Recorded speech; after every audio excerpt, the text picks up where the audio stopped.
भारतीय व्यापार जगत में आज क्या हलचल है। आज हम अलग अलग स्रोतों से मिली जो ताज़ा जानकारियां हैं उन पर एक नजर डालेंगे। हाँ, टेलीकॉम के आंकड़ों से लेकर ऊर्जा, वित्त और विनिर्माण तक सब कुछ कवर करेंगे।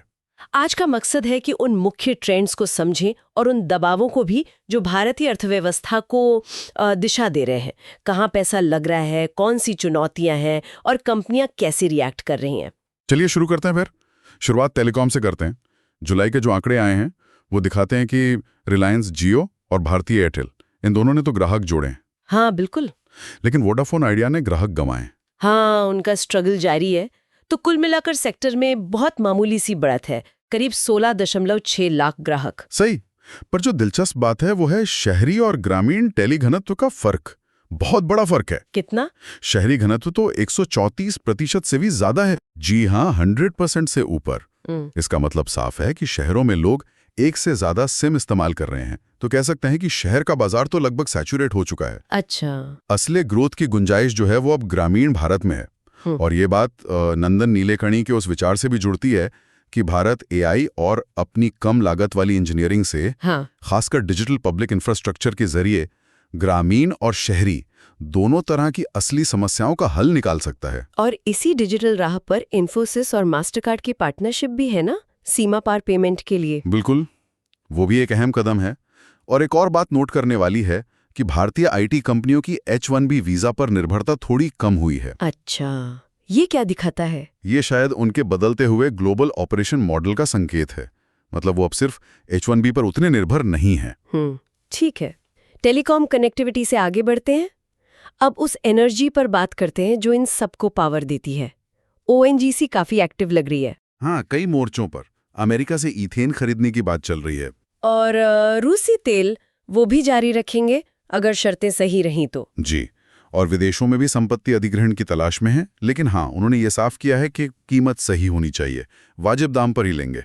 तो ये भारत की ऊर्जा सुरक्षा और डाइवर्सिफिकेशन की रणनीति का हिस्सा लगता है। बिल्कुल, खासकर जैसे अभी दुनिया में अनिश्चितता का माहौल है। लेकिन सिर्फ आयात पर निर्भरता नहीं, घरेलू उत्पादन पर भी जोर है, जैसे अडानी पावर का बिहार वाला प्रोजेक्ट। हाँ, वो तो बहुत बड़ा निवेश है, $3 बिलियन का 2400 मेगावाट के लिए।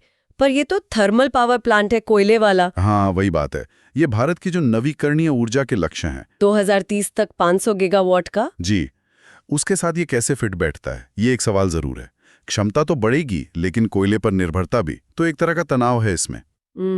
दूसरी तरफ सोलर में देखें तो वारी एनर्जी स्टॉप पर बनी हुई है, और NALCO भी वो 30,000 करोड़ का भारी निवेश कर रही है। वो किस लिए? सिर्फ एल्यूमिनियम और पावर प्लांट के लिए? नहीं, वो तो है ही क्षमता विस्तार के लिए, लेकिन उसके साथ साथ वो लिथियम जैसे जो भविष्य के मिनरल्स हैं उनके लिए अर्जेंटीना और ऑस्ट्रेलिया में भी मौके तलाश रहे हैं। अच्छा, तो ये दिखाता है कि भारत एक तरफ पारंपरिक इंडस्ट्री और दूसरी तरफ नई ऊर्जा, दोनों में संतुलन बनाने की कोशिश कर रहा है। हाँ, कह सकते हैं। यही संतुलन साधने की कोशिश वित्त और निवेश में भी दिख रही है। हेल्थ केयर सेक्टर को ही लें, पिछले 5 सालों में प्राइवेट इक्विटी और सॉवरेन वेल्थ फंड्स ने कितना पैसा डाला है। हाँ, मैंने पढ़ा, करीब 15.5 बिलियन। बहुत बड़ा अमाउंट है ये। बिल्कुल, और इससे टेक्नोलॉजी और इंफ्रास्ट्रक्चर तो सुधर रहा है, इसमें कोई शक नहीं। लेकिन चिंताएं भी हैं। किस तरह की चिंता है? एक तो स्वास्थ्य सेवाओं का जो व्यवसायीकरण हो रहा है वो, और दूसरा आम आदमी के लिए लागत बढ़ना। हाँ। क्योंकि ये फंड्स तो आखिर मुनाफा कमाने के लिए आते हैं ना। हाँ, बात तो सही है।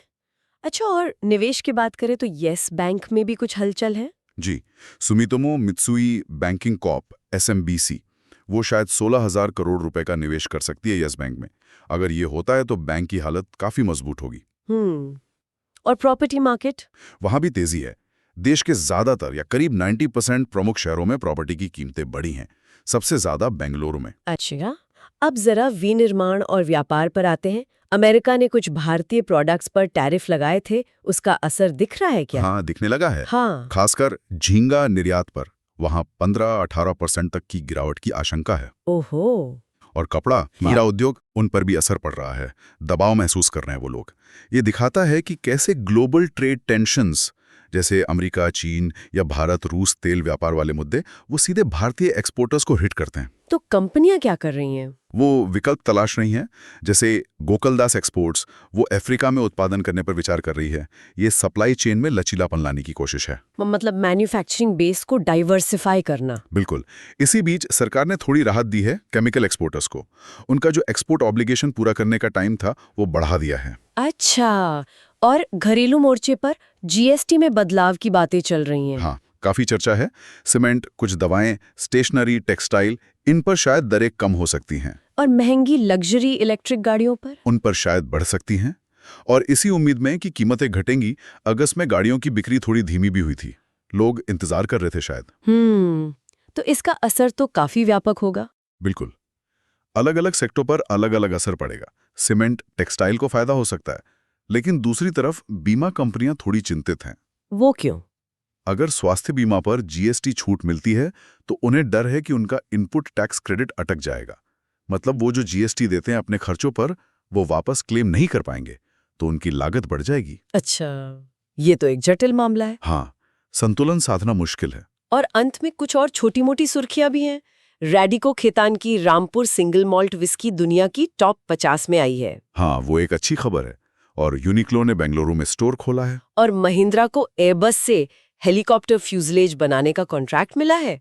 और कर्नेक्स माइक्रो सिस्टम्स को रेलवे के कवच सिस्टम के लिए बड़ा ऑर्डर। जी, तो मैन्युफैक्चरिंग में भी अच्छी खबरें हैं। तो अगर इन सब जानकारियों को एक साथ देखें तो क्या तस्वीर उभरती है? एक तरफ तो भारत में भारी निवेश आ रहा है, कंपनियां विस्तार कर रही हैं। हाँ, डिजिटल और ऊर्जा में बड़े दांव लग रहे हैं। बिल्कुल, लेकिन दूसरी तरफ ग्लोबल ट्रेड टेंशन्स हैं, घरेलू नीतियां बदल रही हैं, जैसे जीएसटी की बात हुई, और लागत भी बढ़ रही है। सही कहा।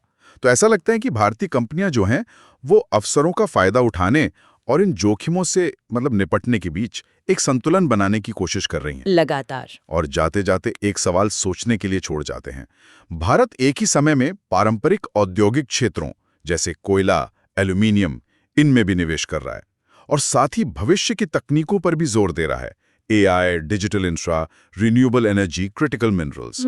तो आने वाले समय में भारत इन दोनों दुनियाओं के बीच औद्योगिक विकास की जो पुरानी जरूरतें हैं और तकनीकी प्रगति की नई महत्वाकांक्षाएं, इनके साथ साथ जो बढ़ते भू राजनीतिक दबाव हैं, उनके बीच संतुलन कैसे बनाएगा, ये देखना दिलचस्प होगा।